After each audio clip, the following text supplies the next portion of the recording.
That Don't Sound Right is a podcast about talking the way we did before the internet, when you could not prove anyone right or wrong. All the expertise was contained in the people involved with the conversation.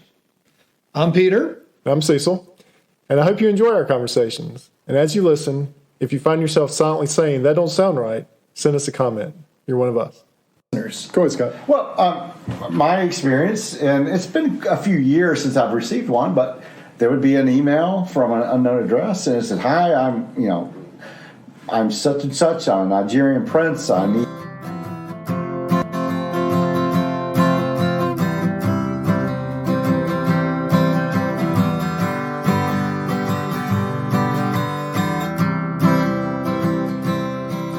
Welcome back to another episode of That Don't Sound Right, a podcast about talking.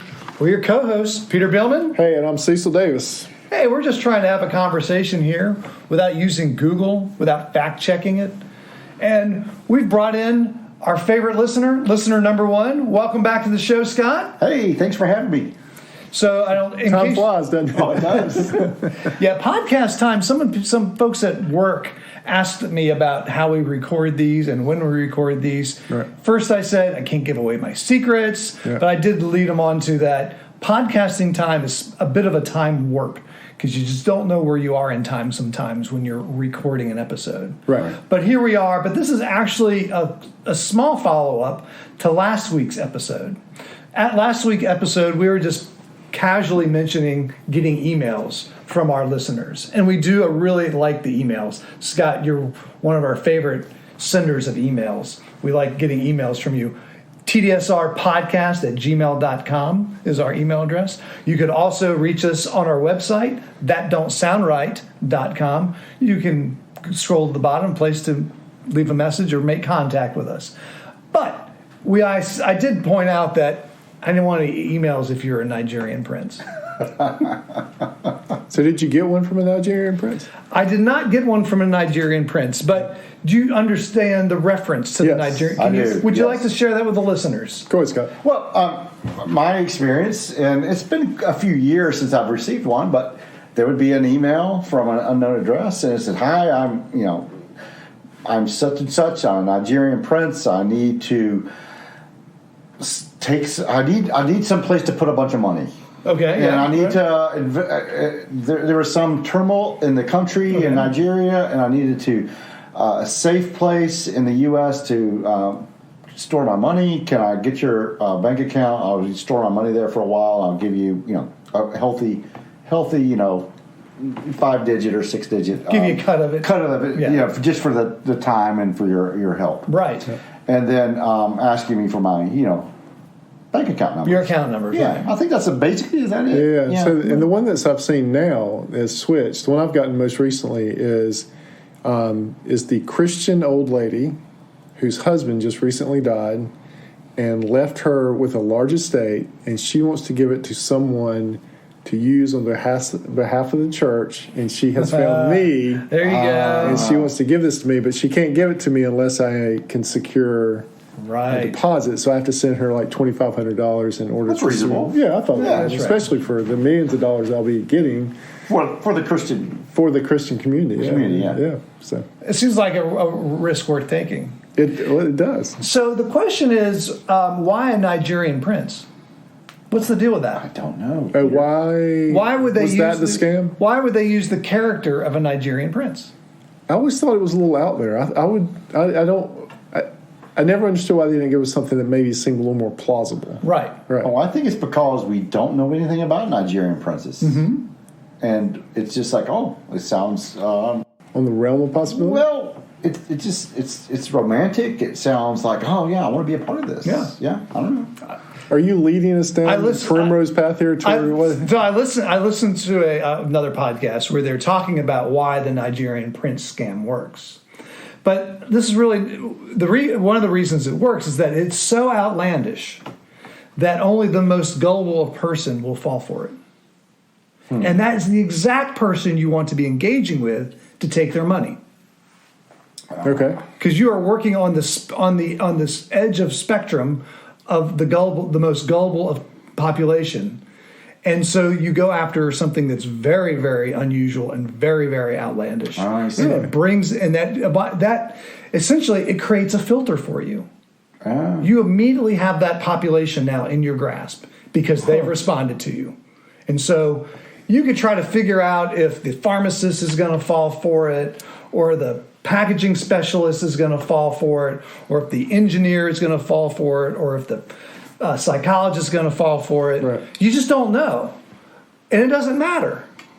If you've got the fringe of the pharmacist, the packaging specialist, the engineer who falls for this, you don't care what they are. You don't care their intelligence. You don't care about their education. You just know they believe. You've got them. They believe. And that's one of the reasons why the Nigerian prince. Now, did you know there's a Nigerian prince in Winston-Salem?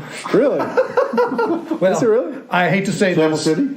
He was. Yeah. He just recently passed away. Oh. So I just got this in the newspaper, and I'm not going to read the guy's name. Right. But, and I'll pass the obituary to you. But we had a real life Nigerian prince living in our town. He just recently passed away.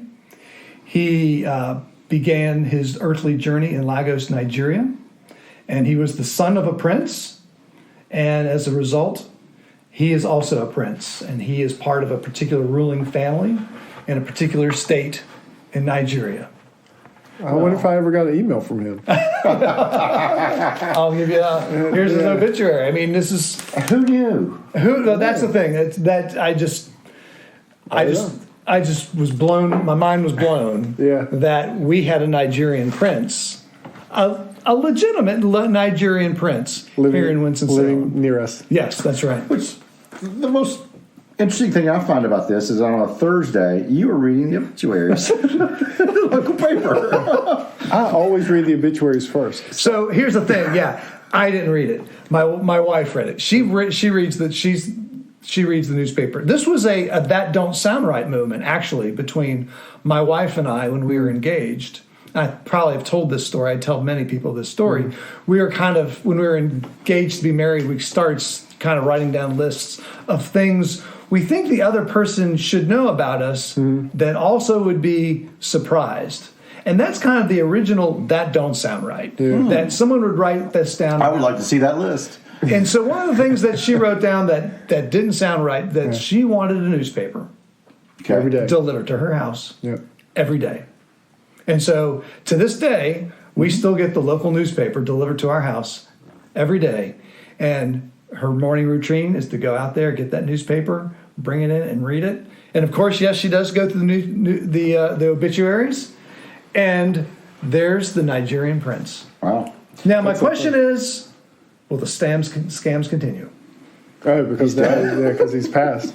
Here's the thing. So I was a newspaper guy. I used to be in the newspaper business. I always wanted to have the newspaper. But You were in the newspaper business? Wait, what'd you do? I was in the production side. No I kidding. worked for. I started with my high school newspaper as I became an editor, and then I was worked for the local paper. Did a little bit of writing, but for a weekly paper. But then I got into the printing side and went to work for USA Today in the production side. Okay. But I've always liked. For USA Today? Yeah. Really? Yeah. So I lived in Michigan and Boston, and that's where I met my wife. Anyway, so I've always been a big fan of the newspapers. I had a roommate in Boston actually who claimed that I would get the Boston Globe and just wrap myself in it every Sunday. It was all over the place when I was done with it. So, but after a few years of papers not being read because life got busy, we just went to the Sunday only. Yeah. And it's amazing how many times I'll be in a waiting room, pick up the paper, get to the obituaries, and see somebody I know. Really? Yeah, it's just it's like here in town? Yeah. You'll pick up today's it just random appointment. It seems like a higher percentage than it should be of knowing somebody in the obituary. Well, That it could be is- our age, too. Well, there's that. Yeah. So I actually have rules that I've given to Christy, or requests, not rules. Requests for how my obituary. There's two things I want for my obituary. All right. One is I want a recent picture. I don't want one from high school. I don't want one from high school or a glamour shot. With you got all the hair flowing. And if you're new to the podcast, you can go to our website, thatdon'tsoundright.com, and you can see a picture of Cecil in high school. Picture? No, This is a high school picture. Yeah. This would not qualify for the obituary. No, this would not qualify because there's lots of things about this picture that don't look right. There was somebody here the other day in the house, and they saw a picture of me with hair, and they were like, it threw them off for me because they had never seen me with hair. But people from high school and college that were listening to the podcast, if there are any, never saw me without hair. Oh, right. That's right. Yeah. That's right. So, yeah, it has to be a recent picture. Okay. And I want my cause of death, regardless of what it is. You want it listed? It will listed. Yeah, even if it is something just embarrassing, even. Because that's what everybody wants to know. That's what everybody wants to know. Yeah. I'm always trying to decide. Like, I'm reading, I'm like, it'll say something about the Cancer Institute. I'm like, oh, well, it must have been cancer. Or, Yeah. I want my recent picture and the reason clearly spelled out. I mean, even if I pull a refrigerator over on top of myself trying to get ice cream out or something. He's suffocated under a vending machine. Yeah, right. Got my arm stuck in a vending machine. Hit by a Mack truck on I-40 trying to get a strap. Yeah. Regardless of what it is, I want the reason spelled out implicitly. I think it's good that you shared that with your listeners and us, because we'll if we should be unfortunate enough to be around, and when your demise comes, we'll see that happens. Well, this is all your master plan for being remembered. For being remembered? Yeah, it is. You want to have a memorable obituary. Well, it doesn't. Just like your grandfather set up the Stump Pullers Club, and we're still talking about it. In 40 years, 50 years, people will still be talking about your obituary because it was explicit. Right. Yeah, I wanted to be very explicit and with a recent picture. So okay. But you're saying about being wrapped up in the newspaper. I actually have a newspaper story. Oh. So I was on an airplane.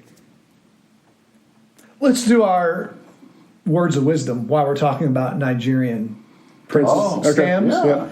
And this is a lesson I think I've really had to put ingrained in my brain, because I'm probably close to that edge of the gullible side. I really am. I mean, I remember when email first came out, and there was a rich scam that says, look, if you forward this email to enough people, Microsoft will keep tracking it. And if you forward it enough people, you'll get a cash reward. Yeah. And I fell for it. Yeah. I totally fell for it. Did you really? Oh, yeah. I totally fell for it. Huh. And this is when I first got my email. CompuServe or AOL or Alta Vista or something like that. Okay. But the words of wisdom, and this is also for the kids out there, if it's too good to be true, it is. Not it probably is. Yeah. If it's too good to be true, it is. Right. So that's my words of wisdom. Right. So you fell for the early scams on the... Yes. Yeah. Well, that can be pretty engaging. The ones that I thought were pretty effective were when you would get the email that says, hey, this is your nephew, I'm overseas, something's happened and I need money. Oh, okay. And they would get it, and it would be like very urgent. And I saw somebody at a workplace one time. They got an email from the CEO that said they needed to go and buy a certain number of gift cards and send them the numbers. Gift cards. The gift cards, yeah. And it was realistic enough, and they were a new employee, so they didn't know that this wasn't happening. And they went and started to do it before somebody called them and told them it was that they were being scammed. Yeah. So it can be. I didn't realize that you would that was your thing. True confessions on That Don't Sound Right. Yeah. Wow. I've got to go now. I didn't know this was going to turn into True Confessions. That's all right. We're keeping it light. Remember, we're keeping it light. Yeah. The scam I thought of that I thought was very effective is during football season, you get we'll do an easy number. You get 100 people, and you send before the game, you send the 100 people the outcome of the game. And so 50 you say team A wins, and 50 you say team B wins. Okay.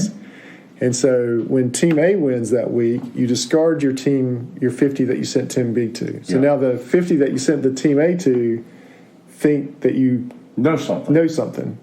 So now the next week, you split them again in 25 and 25, and you write the same people again and say, this week, Team A is going to win, and Team B is going to win. So when Team A wins, when Team A wins, this 25, they've now predicted 2 games correctly.